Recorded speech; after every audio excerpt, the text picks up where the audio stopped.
नमस्ते बच्चों, गुरुजी की पाठशाला में आपका हार्दिक स्वागत है।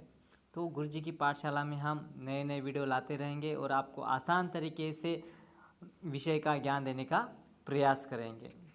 इस वीडियो में हम संज्ञा के बारे में जानकारी लेंगे। संज्ञा क्या होती है, संज्ञा किसे कहते हैं, संज्ञा की परिभाषा क्या है, संज्ञा के कितने भेद है, इसके बारे में पूरी जानकारी हम इस वीडियो में देने का प्रयास करेंगे। यहाँ पर देखिए, कुत्ता, बैल ये क्या है तो प्राणी है। मोर एक पक्षी है। आदमी, औरत, घर, हैदराबाद ये क्या है तो एक स्थान है। मेज, कुर्सी ये वस्तु है। राम, सीता ये किसी व्यक्ति के नाम है। तो ये सभी व्यक्ति, वस्तु, प्राणी, स्थान और वस्तु के नाम है। ऐसे ही नाम वाले शब्दों को हम संज्ञा कहते हैं। समझ में आया ना? किसी का भी नाम रहने दो, नाम वाले शब्दों को हम संज्ञा कहते हैं। संज्ञा की परिभाषा: किसी व्यक्ति, वस्तु, स्थान, प्राणी या भाव के नाम को व्यक्त करने वाले शब्दों को संज्ञा कहते हैं। तो देखो, जैसे व्यक्ति राम, सीता, रमेश, वस्तु के अंतर्गत कुर्सी, कलम, पुस्तक आदि, प्राणी के अंतर्गत शेर, कुत्ता, मोर, गाय आदि कोई भी प्राणी के नाम हो सकते। स्थान हैदराबाद, दिल्ली, भारत, तेलंगाना, महाराष्ट्र ऐसे कौन से भी नाम स्थान के अंतर्गत आते हैं। और भाव जो हमारी फीलिंग होती है, मिठास, मित्रता, बचपन, हंसी ये क्या होते हैं तो संज्ञा के अंतर्गत आते हैं, यानी भाव। यहाँ पर कुछ उदाहरण देने का प्रयास किया मैंने।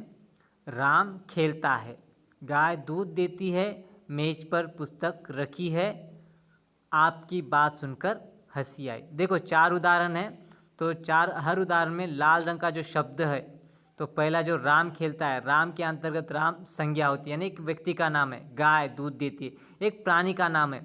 मेज पर पुस्तक रखी है, मेज और पुस्तक ये वस्तुएं हैं। ओके। और उसके बाद आपकी बात सुनकर हंसी आई, हंसी यानी एक भाव होता है। तो ये क्या होते तो संज्ञा के उदाहरण होते। ओके। तो इसी तरह तो हम अभी संज्ञा के भेद यानी उसके संज्ञा के प्रकार देखेंगे। तो संज्ञा के भेद, तो संज्ञा के कुल 5 भेद होते हैं। तो पहला है व्यक्तिवाचक संज्ञा, दूसरा है जातिवाचक संज्ञा, तीसरा है भाववाचक संज्ञा, चौथा है समूहवाचक संज्ञा और पांचवा है द्रव्यवाचक संज्ञा। तो ये 5 प्रकार की संज्ञा होती है। तो असल में संज्ञा के 3 ही प्रकार होते हैं, व्यक्तिवाचक, जातिवाचक और भाववाचक। लेकिन अंग्रेजी व्याकरण के दृष्टिकोण से 5 संज्ञा बनाई गई है। तो एक एक करके हम संज्ञा के भेद देखेंगे। जो पहली है व्यक्तिवाचक संज्ञा, तो उसकी परिभाषा है किसी विशेष व्यक्ति, वस्तु या स्थान के नाम को व्यक्तिवाचक संज्ञा कहते हैं। तो जैसे चार मीनार, शिवाजी, राम, हैदराबाद, दिल्ली आदि, यानी किसी विशेष व्यक्ति, वस्तु या स्थान के नामों को बताने वाले को ही हम क्या कहते हैं, व्यक्तिवाचक संज्ञा। तो अंग्रेजी में उसको हम कहेंगे प्रॉपर नाउन। तो ये बात ध्यान में रखना है। जैसे मेरा नाम विनोद है, तो विनोद क्या हो गया है तो ये एक यानी व्यक्तिवाचक संज्ञा हो गई है। तो इस तरह हमें व्यक्तिवाचक संज्ञा को देखना होगा। दूसरा है जातिवाचक संज्ञा। तो इसकी परिभाषा: जो शब्द किसी वर्ग या जाति के सभी प्राणियों, वस्तुओं तथा स्थानों आदि के नाम को प्रकट करते हैं वे जातिवाचक संज्ञा कहलाते हैं।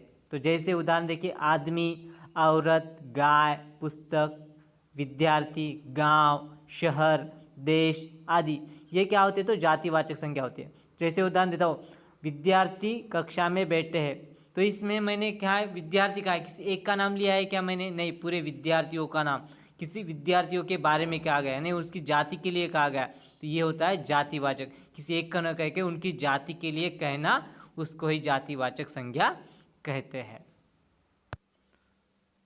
तो अगला है भाववाचक संज्ञा। तो उसकी परिभाषा, इसको हम अंग्रेजी में एब्स्ट्रैक्ट नाउन कहते हैं। तो परिभाषा देखिए, जिन शब्दों से गुण, दशा, व्यापार, भाव आदि का बोध हो वे भाववाचक संज्ञा कहलाते हैं। जैसे अपनापन, मिठास, पढ़ाई, हंसी, बचपन, बुढ़ापा, अच्छाई आदि ये भाववाचक संज्ञा के कुछ उदाहरण हैं। तो देखिए, भाववाचक संज्ञा सर्वनाम से ही बना सकते हैं हम, जातिवाचक संज्ञा से ही भाववाचक संज्ञा में बना सकते हैं, विशेषण से भी हम भाववाचक संज्ञा बना सकते हैं, और क्रिया शब्दों से ही हम क्या करते हैं तो भाववाचक संज्ञा बना सकते हैं। ओके, तो सर्वनाम से हम देखते हैं अपना, अपनापन कह सकते हैं, जातिवाचक से बच्चा, बचपन हम बना सकते हैं, विशेषण से सुंदर, सौंदर्य ये बना सकते हैं, क्रिया से हम मुस्कुराना, ये क्रिया है, लेकिन मुस्कान ये भाववाचक संज्ञा होती है। तो ऐसे क्रिया, विशेषण, जातिवाचक संज्ञा और सर्वनाम से हम भाववाचक संज्ञा बना सकते हैं। तो अगला है समुदायवाचक संज्ञा। तो उसकी परिभाषा देखिए, जिस संज्ञा शब्द से किसी समूह या समुदाय का बोध होता है उसे समुदायवाचक संज्ञा कहते हैं, यानी ग्रुप, हम शॉर्ट में कहेंगे ग्रुप, जैसे भीड़, कक्षा, टोली, सेना, मेला आदि, ये क्या है तो एक प्रकार के समूह है, जैसे झुंड, समिति, दल, ये भी क्या होते हैं तो समूहवाचक संज्ञा में आते हैं। तो एक्चुअल में हम उसको जातिवाचक संज्ञा में उसको ले सकते हैं, लेकिन अंग्रेजी के इफेक्ट के कारण, उसके प्रभाव के कारण ये समुदायवाचक संज्ञा हमने अलग से बनाने का प्रयास किया है। और यहाँ पर अंतिम वाला है द्रव्यवाचक संज्ञा।